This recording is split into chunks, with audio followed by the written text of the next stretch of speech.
Hello दोस्तों, स्वागत है आपका मेरे चैनल इन्वेस्टिंग विद शिवम में। इस वीडियो में मैं आपको आईटीसी का Q1 का जो रिजल्ट आया है, उसके बारे में आपको अपडेट दूँगा। मैं बहुत सारे नंबर्स आपके साथ शेयर करूँगा और कंपेयर भी करूँगा कि पिछले साल सेम क्वार्टर से नंबर कैसा रहा है और लास्ट में मैं अपना व्यू भी दूँगा क्योंकि मैं खुद इन्वेस्टेड हूँ आईटीसी में और मुझे बहुत ही अच्छा स्टॉक लगता है, तो मैं अपना व्यू भी आपको लास्ट में दूँगा ज़रूर।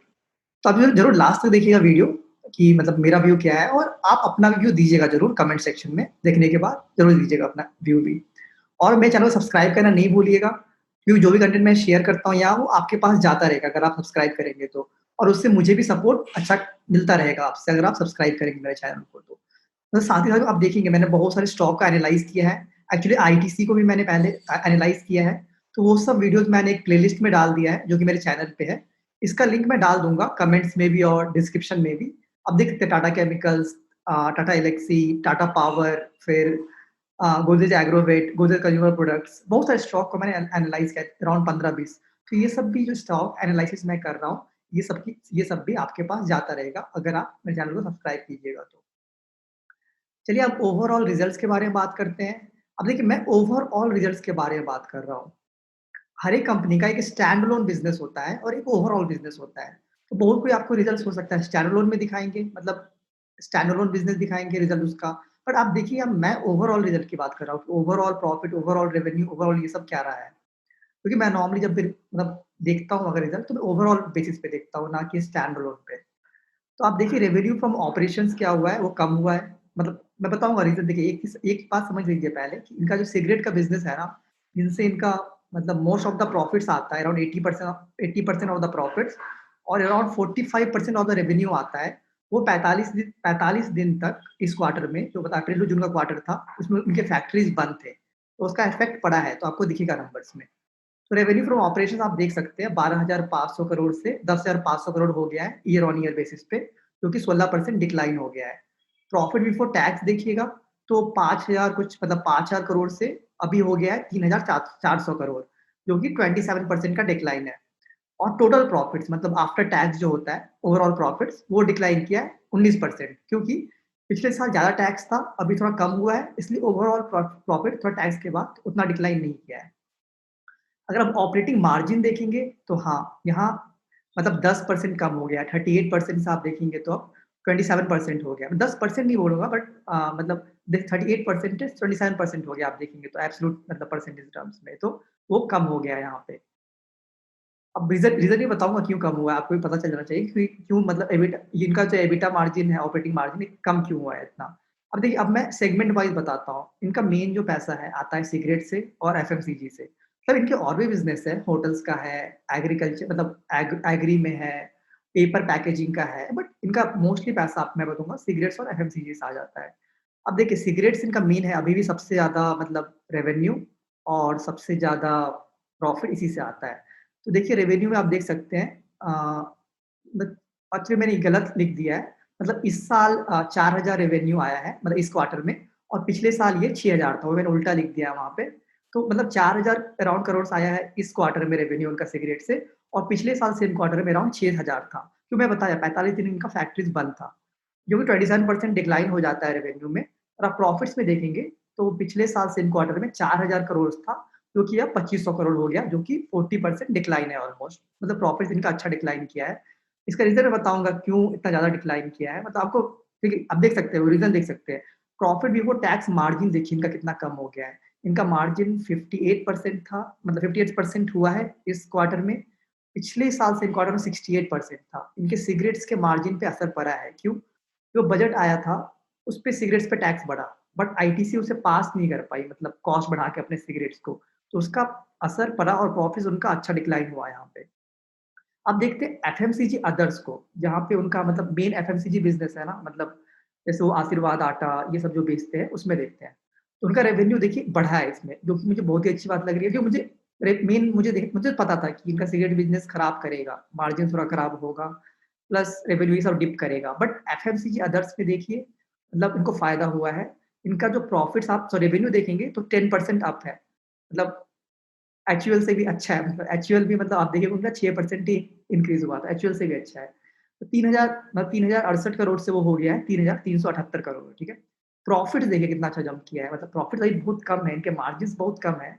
इन मतलब मैं इस स्टॉक इसलिए खरीदा हुआ हूँ कि मुझे लगता है कि जो इनका एफएमसीजी अदर बिज़नेस है, वो फ्यूचर में जाके 10 साल बाद बहुत ही अच्छा खासा प्रॉफ़िट देगा, इनके मार्जिन्स बढ़ेंगे। तो प्रॉफ़िट देखिए 80 करोड़ से हो गया है 130 करोड़ क्लोज़ टू, जो कि अराउंड 61% जंप है। नहीं, 61% तो नहीं होगा, मैंने कुछ गलत लिखा है। 60% 61% नहीं है। नहीं, अराउंड 61% है, सही तो है, हाँ, 61% जंप है। मतलब देखिए, मैंने खुद हाथ से कैलकुलेशन किया है, तो आप भी अगर आपको कुछ गलत लगे, तो आप मुझे बताइएगा कमेंट में, ठीक है? इनमें इसमें एक और चीज़ क्या अच्छा लगता है, इनका मार्जिन बड़ा है। अगर प्रॉफिट बिफोर टैक्स मार्जिन देखेंगे, वो 2.66% थे, 3.88% हो गया है। मतलब ये और प्रॉफिटेबल बना रहे हैं एफएमसीजी अदर बिज़नेस को, और उन्होंने कहा है कि अगले 3 साल में ये अच्छा खासा प्रॉफिटेबल रहेगा इनका ये बिज़नेस। ये अभी बहुत इन्वेस्टमेंट फेज़ में है, बहुत सारे नए प्रोडक्ट्स लॉन्च कर रहे हैं, बहुत सारे फैक्ट्रीज़ खोल रहे हैं। तो मैं तो लॉन्ग टर्म इन्वेस्टर हूँ, तो मैं मतलब 3 साल वेट करूँगा, रिज़ल्ट धीरे-धीरे मतलब इंक्रीज़ हो भी रहा है, मार्जिन दिख रहा है यहाँ मुझे। चलिए, अब ये रिज़ल्ट है सेगमेंट वाइज़, जो कि ओवरऑल रिज़ल्ट है। तो आप देख सकते हैं यहाँ कंसोलिडेटेड ओवरऑल मतलब है। तो आप देख सकते हैं मतलब यहाँ पे, सो ये इस क्वार्टर का रिज़ल्ट है जो पहला कॉलम है। सेकंड कॉलम जो है वो पिछले साल सेम क्वार्टर का रिज़ल्ट है, पिछले साल का, सो ईयर ऑन ईयर। तो अगर इन दोनों को कंपेयर करें तो आप देख सकते हैं, सारा डिक्लाइन देख सकते हैं। सिगरेट्स में आप देख सकते हैं 6000 से 4300 हुआ है। बट अगर 45 दिन खुले रहते हैं अगर फैक्ट्रीज़, तो मतलब मुझे लगता है कि ऑलमोस्ट इक्वल या ज़्यादा ही होता है इनका रेवेन्यू इससे। एफएमसीजी अदर से का आप देख सकते हैं बढ़ा है। ओवरऑल एफएमसीजी का आप देखेंगे तो सेल्स कम हुआ है, क्योंकि सिगरेट्स में कम हुआ है। अगर आप होटल से देखेंगे तो होटल्स तो बंद ही हैं, तो उनमें उनमें तो पूरा दिख रहा है 400 करोड़ से रेवेन्यू। देखिए, ज़्यादा रेवेन्यू इनका आता नहीं होटल से, तो उतना मतलब उतना नहीं, टेंशन नहीं लेना चाहिए इसके लिए, उतना रेवेन्यू उनका आता नहीं है।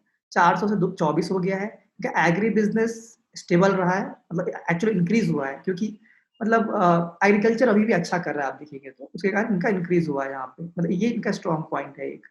आप देखेंगे पेपर बोर्ड्स पैकेजिंग में भी इनका इम्पैक्ट हुआ था, जब लॉकडाउन हुआ था तो 1 मंथ का अप्रैल में, उसमें आप देख सकते हैं यहाँ इम्पैक्ट पड़ा है इन पे। और अदर्स तो ठीक है, सेम रहा है, तो अदर्स छोड़ देते हैं। और ओवरऑल आप देखेंगे तो इन सेगमेंट से थोड़ा 2000 करोड़ का फ़र्क पड़ा है, मतलब ओवरऑल आप देखेंगे तो, नहीं ये टोटल है, सॉरी। क्या टोटल रेवेन्यू आप देखेंगे तो अराउंड ये टोटल, हाँ, अराउंड 15,000 से 13,000 हो गया है, ठीक है? फिर इसमें से कुछ इंटर सेगमेंट रेवेन्यू भी है, मतलब एक सेगमेंट दूसरे सेगमेंट से आता है, तो उसको अगर आप हटा दीजिएगा तो ग्रॉस रेवेन्यू जो होता है, वो अराउंड इनका 10,000 करोड़ रहा है, वर्सेस 12,000 करोड़ पिछले में, ग्रॉस रेवेन्यू जो होता है, ठीक है? अब रिज़ल्ट्स में भी देख सकते हैं आप, एफएमसीजी में अगर सिगरेट्स में देखें तो डिक्लाइन हुआ है, जो मैंने आपको दिखाया वहाँ पे 4,000 करोड़ से 2,535 हो गया है प्रॉफिट। इस मतलब ये इनका बेसिकली सेगमेंट रिजल्ट्स है, प्रॉफिट बिफोर टैक्स है बेसिकली काइंड ऑफ। अदर्स से आप देखिएगा, एफएमसी अदर्स से तो 80 करोड़ से बढ़ के 129 करोड़ हो गया है। और टोटल एफएमसीजी में ऑफ कोर्स डिक्लाइन हुआ है प्रॉफिट्स, क्योंकि सिगरेट बिज़नेस में डिक्लाइन हुआ है। होटल्स लॉस में चले गया है 257 करोड़ के, क्योंकि मतलब पहले भी उतना प्रॉफिट देता नहीं था, बट हाँ, थोड़ा ज़्यादा लॉस आ गया है इससे इसमें। एग्री बिज़नेस स्टेबल रहा है, उतना ज़्यादा इश्यू नहीं आया है यहाँ पे। पेपर बोट्स में थोड़ा अच्छा खासा डिक्लाइन दिखा है, और ये सब से प्रॉफिट उतना ज़्यादा आता नहीं है। मेन तो इनका सिगरेट से ही प्रॉफिट आता है। तो सिगरेट का प्रॉफिट अभी कम हुआ तो मतलब ओवरऑल कम होना ही है इनका, तो ऐसा ही हो जाता है। नहीं, तो ओवरऑल रिजल्ट्स हम लोगों ने देख लिया इनका कैसा था। अगर आपको कुछ नंबर्स मतलब मेरा कुछ कैलकुलेशन मिस्टेक ये सब रहे तो ज़रूर पॉइंट कीजिएगा कमेंट सेक्शन में। मैं ज़रूर ज़रूर कमेंट में पिन कर दूँगा कि लोग देख पाएँ उसे। और देखिए, अब मैं अपना व्यू बताता हूँ। देखिए, मुझे तो पता था कि इम्पैक्ट आएगा। अब हो सकता है बहुत सारे ब्रोकरेज, मीडिया कहेगी कि मतलब मेरे एक्सपेक्टेशन से कम है। मतलब अब वो लोग एक्चुअल को ज़्यादा बता रहे थे, बट पता नहीं, मुझे समझ में नहीं आता एक्चुअली ऐसा क्यों होता है। बट अब देखिए, एक्चुअल से मैं कंपेयर करता हूँ। एक्चुअल का 80% पोर्टफोलियो पे कोई इम्पैक्ट नहीं हुआ था, 80% पोर्टफोलियो पे। कोई मतलब कोई असर नहीं पड़ा लॉकडाउन का। स्टिल उनका रेवेन्यू आप देखेंगे तो बस 6% बढ़ता है, और प्रॉफिट बिफोर टैक्स देखेंगे अगर आप ईयर ऑन ईयर, तो एक्चुअली घट जाता है, ठीक है? मतलब आईटीसी के साथ देखेंगे आप, तो मतलब 45 दिन इनका मतलब मेन बिज़नेस जो है सिगरेट्स का, मतलब उसमें कम हुआ प्रॉफिट्स और ये सब कुछ, तभी भी ओवरऑल रिज़ल्ट्स आप देखेंगे तो उतना कम नहीं हुआ है, जो कि सही है। और फिर हमें अब नेक्स्ट क्वार्टर का रिज़ल्ट भी देखना होगा कि नेक्स्ट क्वार्टर में रिज़ल्ट्स कैसे आते हैं, क्योंकि नेक्स्ट क्वार्टर को भी मतलब फैक्ट्री सब खुल चुकी है, तो लॉकडाउन पे असर नहीं पड़ेगा ये सब का। तो सिगरेट्स का बिज़नेस भी देखना पड़ेगा कैसा आता है, मार्जिन कैसा आता है, ज़्यादा अच्छा पता चलेगा उस टाइम। और मैं इस स्टॉक में इन्वेस्टेड हूँ, और मतलब मेरे पोर्टफोलियो का one of the main part है आईटीसी। और इन केस मान के चलिए अगर लोगों को रिज़ल्ट खराब लगा और स्टॉक प्राइस और करेक्ट होता है, तो मैं और खरीदूँगा अगर ऐसा हुआ तो। तो मतलब मुझे क्योंकि स्टॉक बहुत अच्छा लगता है और इसका वैल्यूएशन भी मुझे सही लगता है, मतलब 15-16 के प्राइस टू अर्निंग पे है। वैसे एचयूएल का 70 प्राइस टू अर्निंग पे वो मतलब अपना रेवेन्यू ग्रो नहीं कर पाती है, प्रॉफिट ग्रो नहीं कर पाती है, जबकि उसके पोर्टफोलियो अफेक्टेड भी नहीं है। बट आईटीसी मतलब इवन आफ्टर गेट मतलब इफेक्ट होने के बाद भी आप देखिएगा तो अच्छा कर लेती है ओवरऑल देखेंगे तो। तो अब देखते हैं नेक्स्ट क्वार्टर रिजल्ट का ज़्यादा क्लैरिटी आएगा क्योंकि नेक्स्ट क्वार्टर रिजल्ट में मतलब कोई असर नहीं होगा। एक्चुअल रिजल्ट दिखेगा जो दिखना चाहिए, कोई असर नहीं होगा। ऊपर से उनका एफएमसीजी अदर बिज़नेस का भी देखते हैं कैसा आता है रिजल्ट। वो क्योंकि क्वार्टर बाय क्वार्टर वो इम्प्रूव करते जा रहा है ईयर बाय ईयर। वो मुझे बहुत सही लग रहा है क्योंकि वो 12,000 करोड़ का भी बिज़नेस बन गया आप देखेंगे तो। सॉरी, अगर आप देखेंगे एफएमसीजी अदर्स तो अराउंड आप क्वार्टरली देखेंगे तो 3,000 करोड़ का बिज़नेस बन गया है और ईयर वाइज़ अराउंड 12-13,000 करोड़ का बिज़नेस बन चुका है, 13,000 करोड़ का बिज़नेस। और उनका सिगरेट बिज़नेस देखिएगा तो पूरा साल में अराउंड 25,000 करोड़ का बिज़नेस है। मतलब एक टाइम आएगा जब ये क्रॉस कर जाएगा इसको, मैं श्योर हूँ ये टाइम है क्योंकि सिगरेट्स का जो रेवेन्यू है वो फ्लैट हो चुका है, मतलब इंक्रीज़ ज़्यादा नहीं हो रहा है। 5%, 2%, 3% डिक्लाइन कर रहा है। एफएमसीजी देखा होगा आपने, उनका अभी भी 10% रेवेन्यू इंक्रीज़ हुआ है। तो मैं श्योर हूँ अगले 5 या 10 साल में वो टेक ओवर कर जाएगा उससे।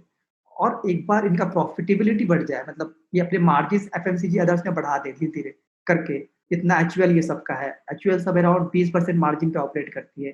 चलिए एचयूएल की इतना नहीं 15% भी कर दें या 10% भी कर दें, तो बहुत प्रॉफिट अच्छा देखने को मिलेगा।